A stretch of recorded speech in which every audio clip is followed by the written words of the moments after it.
founder of the Jewish Shepherd's Museum. And please welcome Governor Andrew Cuomo.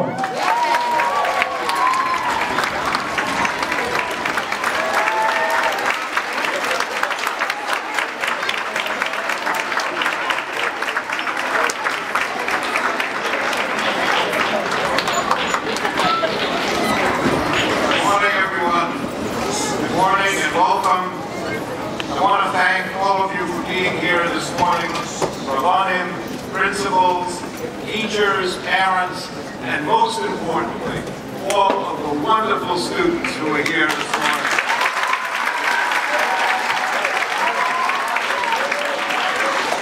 A special thank you to our hosts, Mag and David Yeshiva. And I want to give a very personal shout out and thank you to the principal, Rabbi Alan Berkowitz.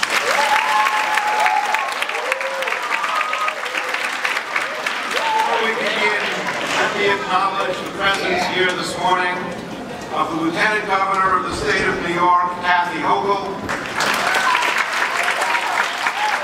New York City Council member Calvin Yeager, and all of our community partners who have joined with us here today. Welcome.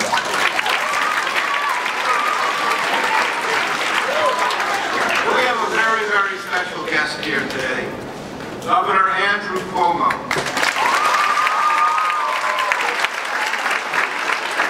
He's a great, great friend of our community and a champion of the Jewish people. And I want to tell all of you, and I'm proud to be able to say this publicly and loudly and without reservation, no governor in the history of our state has done more to fight for our community than Governor Cuomo.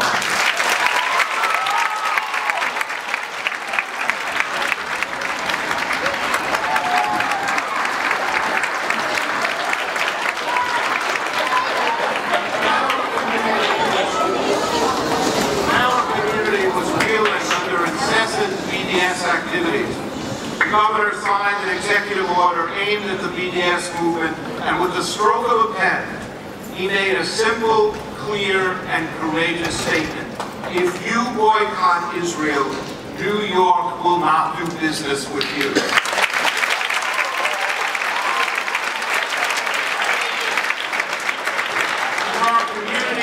Accelerating acts of anti-Semitism, bomb threats at Jewish community centers and schools, swastikas painted on subway walls and schoolyard playgrounds. The governor called together religious leaders from across the state. I was there at that meeting, and he gave them a simple, clear, and courageous message. Hate crimes will not be tolerated in New York State.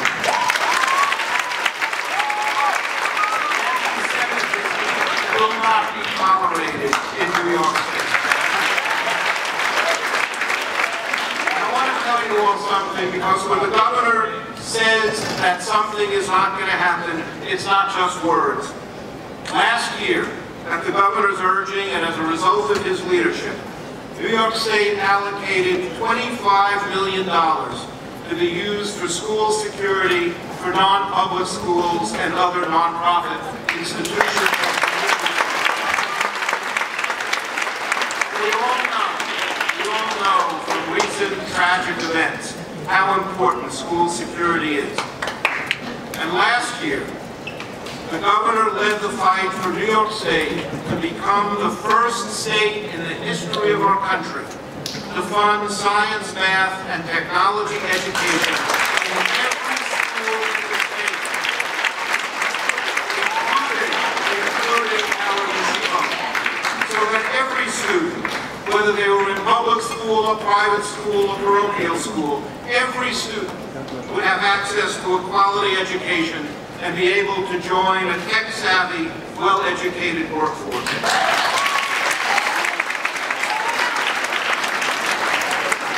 passage of that STEM appropriation bill 2 years ago, and the addition by 100% to the funding of that bill this year, was a historic first step for the state of New York and for any state in this country. And the governor led the way as we New York made history, and that took enormous courage. So, Governor, we, all of us, want to say thank you to you for your leadership, for your courage, for all that you've done for our community, for fighting for us, and for standing for us constantly and always. Thank you.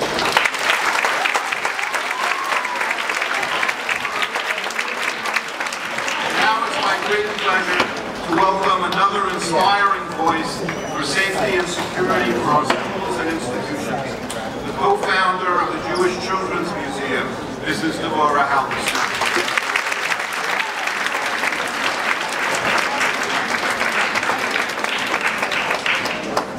Rabbi, President Cuomo, Lieutenant Governor, Councilmember Yeager, educators, and the best part of the students are on this room. My name is Devorah Halberstam, and I'm co-founder of the Jewish Children's Museum in Brooklyn. In 1994, my son Ari was murdered on the Brooklyn Bridge in a terrorist attack. A mother has many jobs, the two most fundamental being to protect and to nurture. Ari made me a mother for the first time in my life. I nurtured him, educated him, I taught him right from wrong, and watched as he grew into a charming, handsome, 6-foot-tall teenager who was a star on the basketball court. He was a 10th grader. A proud Jew with every hope in the world for a great future. And while I raised my child, I could never imagine that I would live to marry him. And it was then that I was called to action. My response was not to bomb a refugee camp in Lebanon.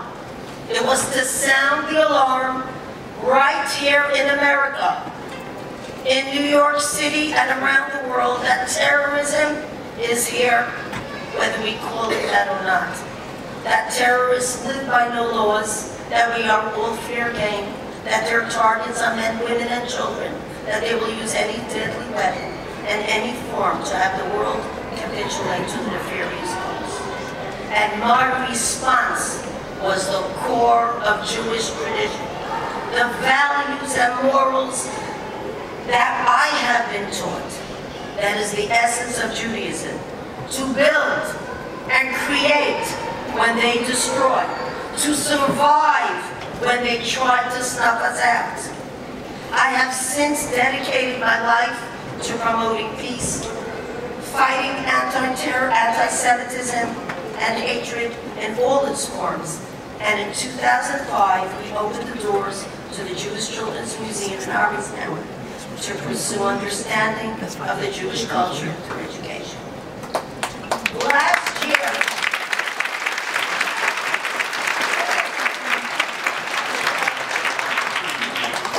year, unfortunately, the Jewish Children's Museum received a bomb threat that shook me to the core and my community.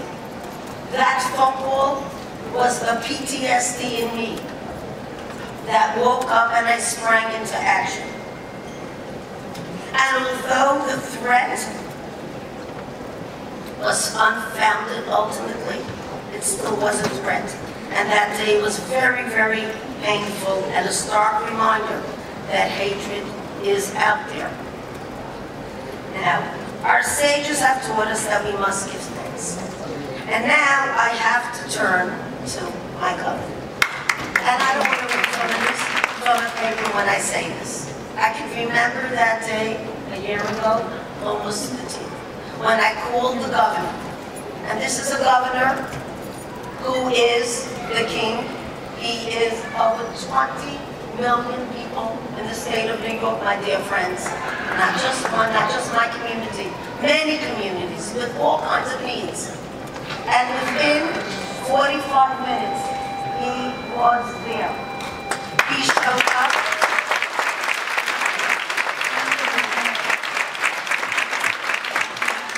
His response was powerful, strong, and immediate. We will not tolerate this in this great state. New York will not. He stood by me, he stood by the museum, and I can remember him saying as he looked up at the mural in front of the museum and saying, I cannot believe I've never seen this before. A museum that is built for tolerance should be intact with hatred. I still remember that from him. And from that day on, he not only stood there and supported us, but he immediately did something about it. Today we're standing here to hear, because I know he's going to present something here today. He immediately responded, saying, recognizing that our community, the Jewish community, we have history, and that we are unfortunately have been targets, not just in the way past, but even in our past that was quite recent. And he has given us each and every, and I got my letter as well. We are getting funding to be able to put glass on the windows that nobody will be able to penetrate, that we're going to be using in our museum. And I know that in this school as well. And so, besides everything else, the Jewish tradition has always taught us we must give thanks. We all know that. So I'm here to say Yashikaya. That means thank you very much. Thank you. And every language means the same thing. I want to thank you on behalf of the Jewish community, on behalf of the memory of my son, on behalf of the 1.5 million children that we have served so far in the museum, on behalf of all the 10th graders I get in this room, and all the Jewish community, and everything. I don't do this for everybody, but I support you. I just want you to know that. And I want to just finish by saying this. This week is the anniversary of the Grand Rebbe of Lubavitch. His yard site is this week on Saturday. His mandate was education, which is what is carved out in the front of my museum. Teach the children when they're young so that when they grow old, you know that line, it will not leave them. So I pass the torch on to you guys and gals in this room, because you are indeed our future and you are everything. And I hope that you all will be inspired, and Ari's voice should not be silent, but I hear it in the echo of all the kids in this room.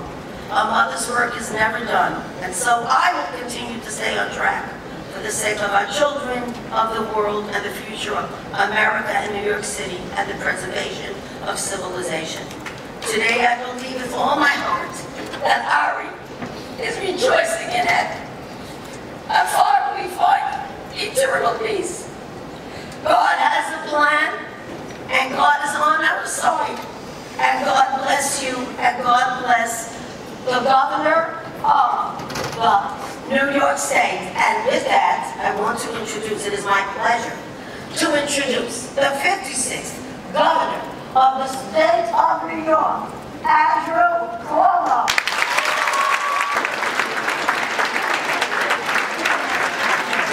Good morning. Well, what a pleasure it is to be here at the Macon David Yeshiva. First, to Devorah Halberstam. I am a big, big fan. You know, in life, certain things happen to people, and you get to see what a person is really made of when a bad situation happens. How do they respond? Do they get angry? Do they get bitter? What Devorah has done is she's taken her pain of losing a child, and there can be no greater, more unnatural pain than losing a child. That is not the natural way. Also, especially through a senseless act of violence. But Devorah has taken that pain And rather than getting bitter, rather than getting angry, rather than lashing out, she took that pain and she turned it into a positive. And in many ways, that is the finest teaching of the Jewish culture. They teach us in the good book, Tikkun Olam. The obligation is to reach out and to heal the divide and to make the world better. The teaching is tzedakah, to do justice, to bring social justice and fairness. And that is exactly what Deborah has done. She's taken a terrible pain and she's turned it into a beautifully good thing with the Children's Museum in honor of her son Ari. She's a person we respect, we follow, and we thank her for what she's done. Let's give her a big round of applause.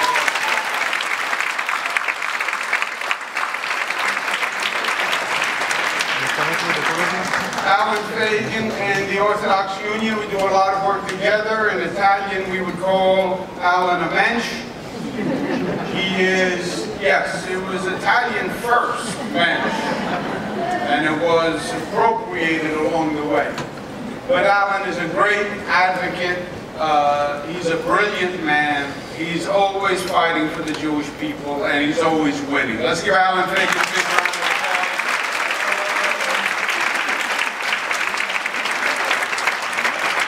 Rabbi Berkowitz, thank you very much for having us here today. Thank you for the hospitality. We have our great Lieutenant Governor, Kathy Hochul, who's with us today. Councilman Yeager, thank you for all your beautiful work. Thank you for your example. And it's my pleasure to be here. I am of Italian descent. And when I was your age, the students who are here, which was many, many years ago, as you can tell by the wrinkles on my face. But my grandfather was an Italian immigrant. And the immigrant experience was basically similar among different races, different religions. And my grandfather would say, in his broken Italian accent, he would say, "God bless America. God bless America." And he would say it with such sincerity and such passion. And he would always tear up a little bit when he said, "God bless America." And I didn't appreciate it when I was your age. As I got older, and the older I get, the more I understand what he meant by God bless America. Because America was a unique concept. America was a country founded like no other country on the globe. America said, we don't care what your race, what your religion, we don't care what your wealth is. We have a new premise that we can create a country from people of different religions and different races who are all invited to one country. And the unification will be that we all accept the same ideal. And the ideal is a country that says two rules. Opportunity for all. Doesn't matter your race, doesn't matter your religion, doesn't matter your wealth. Opportunity for all. We should all coexist and do well individually and do well collectively. And the second rule was discrimination against none. Because if you're going to have a country that is premised on differences, then you have to respect those differences. And you cannot judge by those differences. Because that gets to the essence of who we are as a country. New York State was very much the laboratory for that experiment. We were on the East Coast, people were coming from Europe, they came to New York first. So we have that beautiful mosaic. We have that beautiful diversity here in the New York State. 20 million people from all around the world. Every race, every religion, every creed, all in one geographic space. living side by side. New York City all crammed together. This beautiful rainbow of differences with those two rules: opportunity for all, discrimination against none.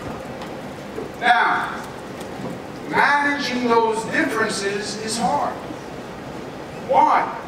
Because when people get scared or people get angry, they tend to be afraid of the differences. They tend to target the differences.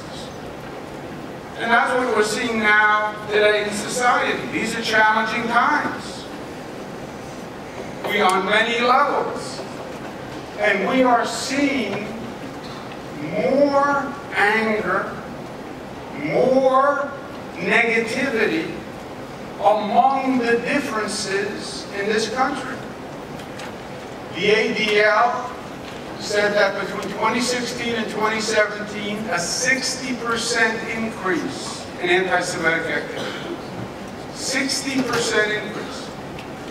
State of New York, 90% increase in anti-Semitic incidents. 90%. Now, the Jewish community has always been an essential part of New York. New York would not be New York without the Jewish community. There are more Jewish people in New York than any place in the world outside of Israel.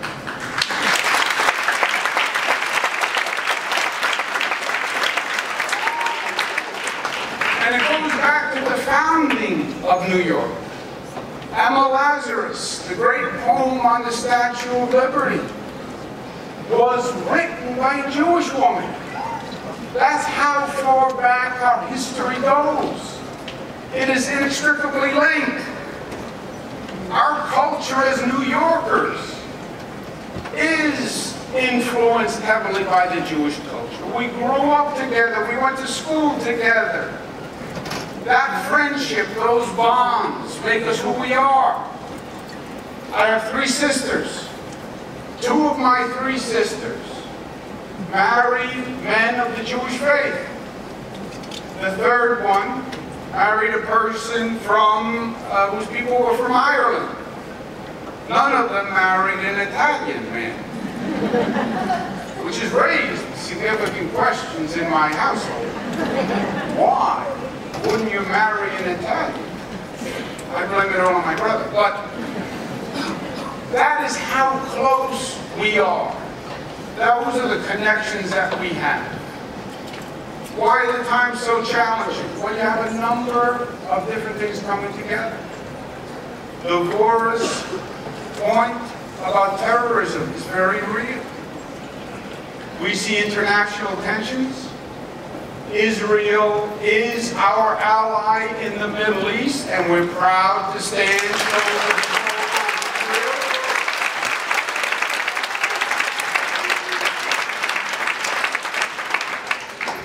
And there are terrorist tensions that are increasing. As a young man, I went to Israel on one of my first trips. My father, God rest his soul, said, when you go, I want you to sit with Shimon Peres. We lost Shimon Peres a couple of years ago, but one of the great men on the globe, literally, on the globe. And I sat with Shimon Peres as a young man, and we were talking about terrorism and how Israel dealt with the constant threat of terrorism almost on a daily, weekly basis. And he said to me something I'll never forget, which turned out to be profound. He said, the terrorists come for us now because they can get to us, because they surround us, and they can reach us. But one day they will come for you in America, when they figure out how to cross the ocean. They will come for you, because the enemy is democracy. It's not Israel. And it is Israel today, and it is America because of your belief in democracy. And when they figure out how to cross the ocean, America is going to have the same problem. That was 40 years ago. That was before 9/11. That was before everything. And now they have figured out how to cross the ocean. The internet created a bridge for them to communicate their hate and their anger. And now we, in many ways, live with it with increasing frequency. Ari was a victim of it. That is a challenge that we have going on. In this country, we have challenges. We have people who are angry. They're angry about the economy. They're angry about their jobs. They're angry about their insecurity. And the easiest thing to do is to blame other people. Blame the differences. Blame the immigrants. Blame the people of different religions. And that's why you see the increase in anti-Semitism. You also see a big increase in white supremacist groups. You even see a big increase in Ku Klux Klan activity, the KKK, which I thought was something of the past. Well, that is increasing. And then you also see an increase in school violence overall. You have shootings in schools. Who ever heard of this? Not when we were growing up, it never happened. It was unheard of. We're 23 weeks into the new year. You know how many school violence episodes there have been? 23. How frightening is that? So you put these things together, increasing terrorism, more domestic tension, demonizing differences, demonizing our diversity, more violence in society. And that's what we're dealing with. Bomb threats to the Children's Museum, bomb threats to JCCs all across the state. And Alan is right. What is government's role? Well, government's role is to talk about the issue. But government's role, when done right, is to take action. It's about action. It's about doing something.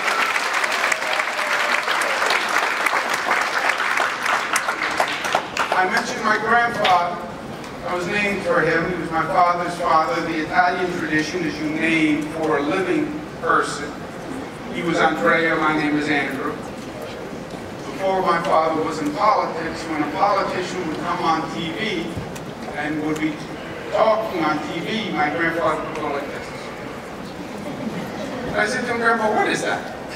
That was like a puppet. He said, oh, these politicians, all they do is talk, talk, talk, talk, talk. No action. We need action. I took that lesson to heart. My government is not a government of talk. My government is a government of action. We're here to make a difference.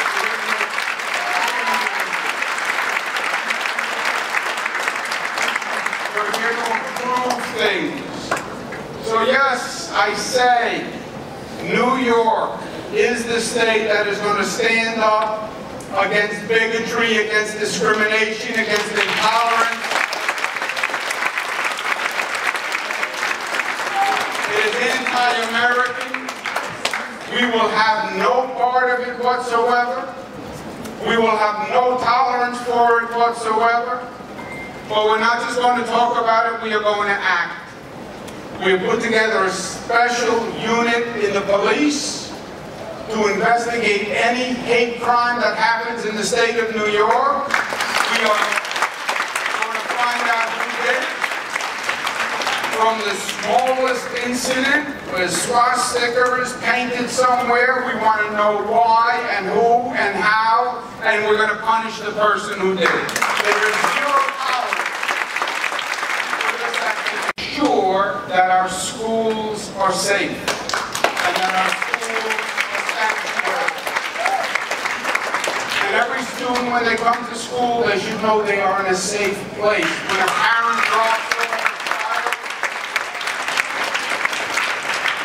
When a parent drops off a child to school, they should know my child is in a safe place.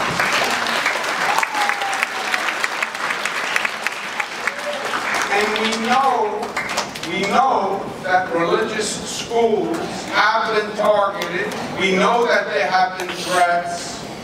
So let's do something about it. And what we did on the state level is we appropriated $25 million for the secure communities to make sure our religious schools are safe.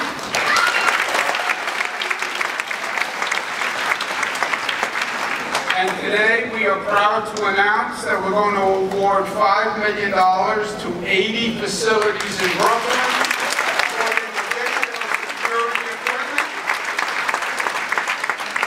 and cameras and hardening of the facility, so you know when you go to school, you are in a safe place to learn and you are.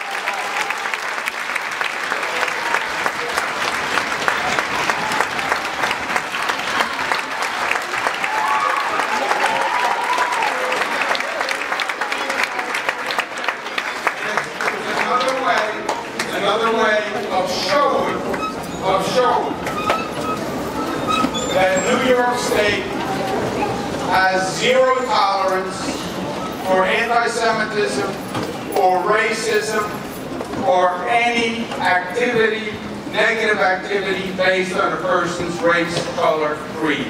New York is proud. New York is proud of its relationship with the Jewish community. We celebrate our relationship with the Jewish community. We thank the Jewish community for the cultural addition they have made to New York. We thank the Jewish community for making New York, New York. And we stand shoulder to shoulder with the state of Israel, always and forever. And whenever there's a question of who is the ally of Israel, New York will stand up and say,